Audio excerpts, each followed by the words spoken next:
Hər kəsə salam. Bu gün sizləri Türk dünyasının keçmişi ilə gələcəyi arasında körpü salan verilişdə qarşılayırıq. Altun körpü. Burada ortaq tariximizi, mədəniyyətimizi, siyasi və iqtisadi əlaqələrimizi bir yerdə dəyərləndirəcəyik. Son günlər Türkiyədə türk əsilli əcnəbilərlə bağlı əsasnaməyə oktyabrın 10-da edilən dəyişiklik həm Türkiyədə, həm də digər türk dilli ölkələrdə geniş müzakirələrə səbəb olub. İlk baxışda bu dəyişiklik türk dünyasında olan insanlara Türkiyədə işləmək üçün yeni imkanlar yaradırmış kimi görünür. Amma bir çox ekspertlər bunun iş icazələrinin alınmasını daha da çətinləşdirən bir addım olduğunu bildiriblər. Bu gün biz həmin dəyişikliklərin praktik təsirlərini, hüquqi nəticələrini və türk əsilli mütəxəssislər üçün doğuracağı riskləri müzakirə edəcəyik. Studiyamızın qonağı isə Türkiyədə yaşayan Azərbaycanlı politoloq, izlədiyiniz Altun Körpünün müəllifi Ramiyə Məmmədovadır. Xoş gördük Ramiyə xanım. Hoş bulduk, salam. Sizin bu çıxışınızla bağlı bir haşiyə çıxım məndə bir fikir çatdırım ki, biz bu proqramla bağlı, yəni Türk dünyası ilə bağlı uzun bir müddətli bir proje hazırlayırıq əslində və o projeni daha öncə də sizin studiyada bizim çıxışlarımız olmuşdu bununla bağlı və bugün də Türk dünyası ilə bağlı yeni bir projeye belə deyək, qədəm qoymaq istəyirik və bu projeni genişləndirərək sırf Türk dünyasını əhatə edəcək, Türk dünyası devlətləri ilə birlikdə bir proqram hazırlamaq və gələcəkdə də təbii ki, bunu tamaşaçılara sunmaq istəyirik. Uğurlar arzulayırıq Təşəkkür proqramımızda. Ramiyə xanım, yeni qanun konkret olaraq özündə nəyi əks etdirir? İlk öncə demək lazımdır ki, bu qanunla bağlı böyük bir belə bir qarma qarışıqlıq yarandı. Çünki ilk öncə bu qanunu oxuyanda heç kim anlaya bilmədi ki, nədən söhbət gedir, yəni nədən bəhs gedir. Ondan sonra biz bunun açıqlamasını oxuduq. Yəni ki, rəsmi qəzetə verilən açıqlamalarını oxuduq və rəsmi qəzetədə verilən açıqlamalarda bizim düşünmədiyimiz məqamlar ortaya çıxdı. Çünki biz gözlədiyimiz tamamilə başqa bir şeydir. Bilirsiniz ki, xaricdə yaşayan əcnəbilər üçün nə qədər çox belə deyək də rahatlıq gəlsə, o qədər oturum almaqda, iş vizası almaqda, onların problemlərinin orada həll olunmasında bu da lazım idi. Ancaq biz bu qanunu tamamilə başqa bir şey gözləyirdik. Çox təəssüf ki, bizim istədiyimiz kimi tamamilə qanun biraz dəyişikliklər bizim istədiyimiz kimi olmadı. Təbii ki, bilirsiniz ki, Türkiyənin özündə hər bir dövlətdə olduğu kimi xaricilərlə bağlı bir qanun var. Yəni yabancıların yaşaması ilə bağlı bir qanun var.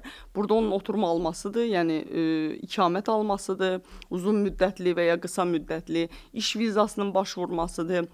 Hansısa bir fəaliyyəti, məsləki bir fəaliyyətlərlə məşğul olmasıdır.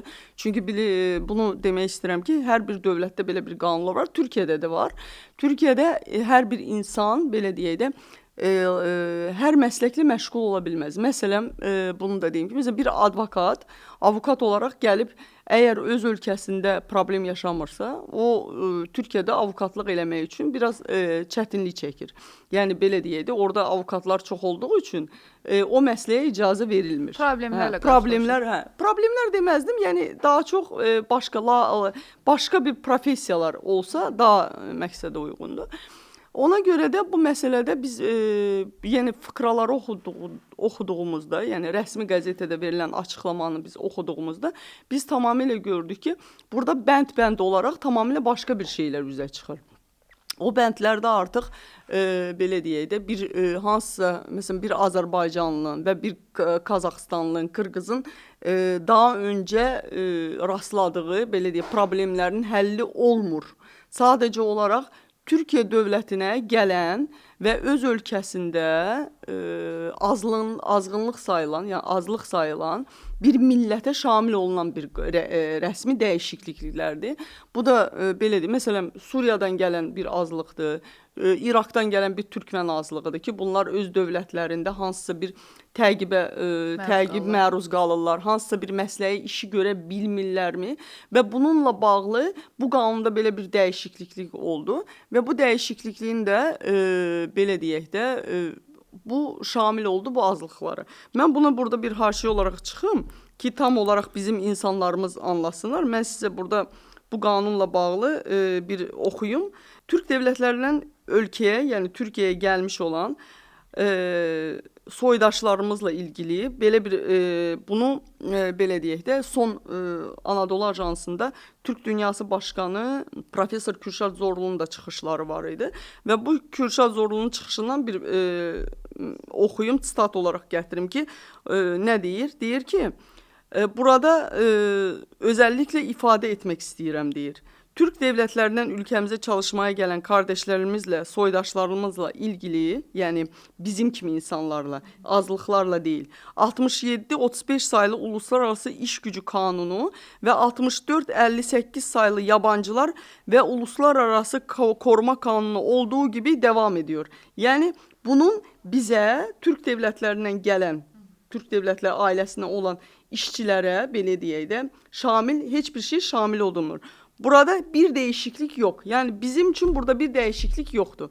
Burada değişiklik olan azlıklarla bağlıdır. Yani o azlıklar ki o ülkeye gəliblər, hansısa bir məsələyə iş görmək istəyirlər, onlara bir kolaylıq gəlib, onlara bir rahatlıq gəlib. Əgər onlar öz belə deyək, diplomlarını orada təsdiqlədə biliblərsə və yaxud da gəlib yenidən o ölkədə yeni bir diplom, məsələyə bir diplom ala bilirlərsə, ondan başqa Türk soylu, bax bunu da mən sizə tam olaraq insanlara çatdırmaq istəyirəm ki, Türk soylu bəlgəsini ala biliblərsə, yəni buna da əslində Türk soylu bəlgəsini hər kəsə verilmir. Onu Cumhurbaşkanlığı, yəni prezident administrasiyası özü çıxardacaq və belə deyək də qərar verəcək ki, hansısa bir azlıq Türk soylu bəlgəsinə uyğundurmu, Türk köklərinə uyğundurmu, yoxsa deyilmi?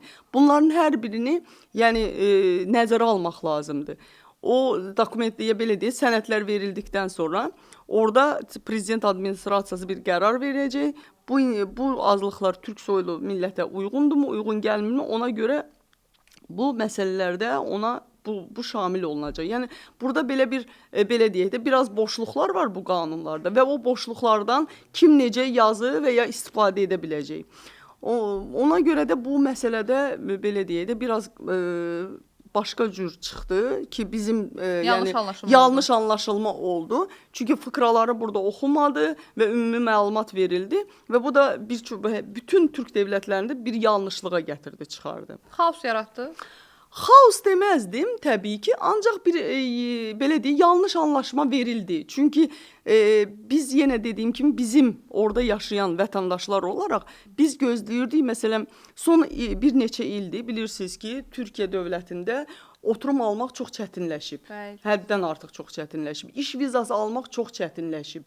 Biz bunları neçə dəfə çatdırmışıq. Yəni fikirlərimizdə çatdırmışıq. Ona görə biz gözləyirdik ki, buna bir kolaylıq gələcək, bir rahatlıq gələcək. Amma təəssüf olsun ki, buna bir kolaylıq, rahatlıq gəlmədi və siz görürsünüz ki, Cənab Zorlu'nun da çıxışında dediyi kimi orada heç bir dəyişiklik yoxdur deyilir. Onda belə deyə bilərik ki, yəni bu dəyişikliyə Türk əsilli milli azlıqları qorumaq üçün bir dəyişiklik saya bilərik bunu, bir cümlə ilə ifadə eləsək. Belə deyək də, qorumaq da nəzərdə tutulub burada. Ancaq tamamilə bunlar, yəni azlıqlar, Türkiyəyə gələn azlıqlar öz məsləklərinin yerinə yetirilməsi məsələsi var. Yəni öz ölkələrində işləyə bilmirlərsə bunlar gəlib Türkiyədə rahatcasına çalışa biləcəklər. Dəstək göstərməyə çalışırlar. Dəstək göstərmək də deyək. Yəni ki, Türkiyə dövləti əslində bu qanunu dəyişikliklə bu azlıqlara bir növ layallıq göstərərək, yəni ki, yanaşaraq Türkiyə dövlətində yaşamağa bunlara və çalışmağa bir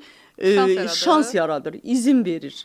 Bunu demək lazımdır. Yəni buna görə də onlar gəlib o ölkələrində pul qazana bilmirlərsə, hansısa bir məsələyə eləyə bilmirlərsə, bunlar təbii ki, gəlib öz belə deyək də, yenə dediyim kimi diplomlarıyla, evraklarıyla bu ölkədə rahatcana yaşayıb, çalışıb həyatlarını sürə bilərlər. Burada bir növ belə qanunla da Türk dövlətinin, yəni Türkiyənin bunlar üçün bir ahbaplığı, yəni böyük bir qardaşlığı ortaya çıxır ki, bəli ki, azlıqlar hansısa kəndi ölkələrində bir problem yaşayırlarsa, onlar gəlib Türkiyədə rahat öz həyatlarını sürə biləcəklər. Bu dəyişiklik Türkiyə vətəndaşları tərəfindən necə qarşılanacaq? Qarşılanır daha doğrusu. Ümumiyyətcə bizdə bir söz var, deyir ki, ev yiyəsidir heç kim istəməz məsələsi də. Qonağı ev yiyəsi heç kimi. Təbii ki, Türkiyədə bilirsiniz ki, 85 milyonluq bir dövlətdir. Vətəndaşları da çoxdur və gələnlər də çoxdur. Yəni Azlıqlar da yabancılar da çoxdur, bəli. həddindən çoxdur, azlıqlar da çoxdur. Və bunların belə deyək də bir dövlət olaraq bilirsiniz ki, Türkiyənin son bu bir neçə ildir iqtisadiyyatında da böyük problemlər Çox var. böyük problemlər, Çox böyük bəli. problemlər yaşadıqlarına görə təbii ki, bunlara şərait yaratmaq lazımdır və buna nisbətdə, yəni buna qarşılıq olaraq təbii ki, heç kim istəmir ki, belə deyək də, bir məsləyini eləyən bir insan, türk vətəndaşı olan, ona bir rəqib gəlsin. Bir rəqib gəlib eyni işi görsün. Məsələn, bir kuafördürsə, o kuaförü yanında bir dənə də gəlib bir kuaför açılmasını heç kim istəməz. Çünki burada istər-istəməz bir konkurensiya əmələ gəlir, elə deyilmi? Ona görə də təbii ki, türk vətəndaşları ancaq o məsələdə artıq belə deyək də, artıq alışıblar. Çünki ölkəyə həddən artıq çox mürtəci gəlir. Normal halda. Normal halda təbii ki, istəmirlər. Bunu anlayırsan, istəmirlər. Bəli. Ancaq məcburdular artıq qəbul edilmək. Çünki bu dövlətin bir siyasəti var. Təbii ki, ancaq mən deyim ki, türk dövlətlərinə qarşı Türkiyənin özündə böyük bir problem yaranır. Yox, elə bir şey yoxdur. Biz Azərbaycanlı olaraq deyə bilərik ki, bizim Türkiyə ilə belə deyək də, o qardaşlıq münasibətimiz, o yaxınlığımız hər zaman olub, var da, inşallah bu hər zaman da davam eləyəcək. Eyni digər dövlətlərdən də elədir. Çünki orada həddən artıq çox Qazax da var, Qırğız da var, Türkmən də var. Yəni həddən artıq çalışanlar çoxdur və kim necə bacarırsa, yəni kimin necə deyilə, Allah kimə necə bir rızq verirsə, elə də bir çalışıb həyatlarını davam eləyirlər. Qanundakı dəyişikliklə, belə deyək, türk vətəndaşlarına yox, türk əsilli milli azlıqlara öncəlik verdilər. Bəli. Yəni məncə bu digərlərindən daha çox, yəni daha belə aqressiya ilə qarşılanacaq deyə düşünürəm. Yəni bundan əvvəlki qanunlara nisbətən. Yox, mən elə deməzdim aqressiya ilə qəbul olunar. Ancaq bilirsiniz, təbii ki, mən bayaq dediyim kimi, vurğuladığım kimi ki, biz gözləyirdik başqa bir Bəli, ona görə elə. məsələlərdə. İndi onu da mən dediyim kimi biz bununla əlaqələr biz işlər görürük. Biz öz fikirlərimizi də çatdırmışıq. Bizim bilirsiniz ki, bu son illərdə bir il içində AKP-nin nəzdində bir Türk Dünyası Başkanlığı yaradıldı. Bəli. Onun da başına cənab professor Kürşad Zorlu gəldi və Kürşad Zorluya da biz öz fikirlərimizi də bildirmişik. O Türk Dünyası ilə bağlı, çünki bilirsiniz ki, Türk Dünyasının belə deyək də bir növrəsi Azərbaycandan Bəli. qurulub. Mən hər zaman deyirəm ki, Türk Dünyasının ürəyi, döyünən qəlbi Azərbaycandır və Azərbaycandan gedən bu proje, belə deyək, Türk dünyasında addım-addım irəliləyərək Türkiyə ilə birliklə, çünki belə deyək, onun kafası Türkiyədirsə, qəlbi Azərbaycandırsa, demək bu iki dövlətdən bəhrələnərək biz də bir çox işlər görməyə çalışırıq ki, gələcəkdə, belə deyək də, bu işlərdə bir kolaylıq gətirək. Bununla bağlı biz keçən dəfə sizdə də bir veriliş dediyim kimi çəkilmişdi. Biz Türk dünyasının araşdırmacı yazarı Murat Anar gəlmişdi, qonağımız olmuşdu burada və onunla biz bu məsələni də o zaman müzakirə eləmişdik və bugünkü gündə də yenə dediyim kimi o başkanlığa bizim verdiyimiz təkliflərimiz də var, biz necə görürük, biz nələri, hansı bir problemlərlə üzləşirik, yəni çünki biz orada insanlarla çalışırıq, diaspora üzərindən çalışırıq, lobbiçilik üzərindən çalışırıq, hansı yöndə çalışmaq lazımdır, insanların problemlərini onlara çatdırırıq ki, bununla bağlı bir kolaylıq gəlsin və hələ ki bizə də deyilib ki, bu məsələ ilə bağlı addım-addım işlər gedəcək. İnşallah biz də gözləyirik ki, bu məsələ ilə bağlı Kürşad bəy bizə bir dəstək duracaq, bəli. Bayaq qeyd edildiniz ki, kimlərin, yəni milli azlıqların türk əsilli olmasına dövlət, yəni prezident administrasiyası belə deyək də qərar verəcək. Bu hansısa riskləri yaradacaqmı? Yəni milli azlıqlar üçün?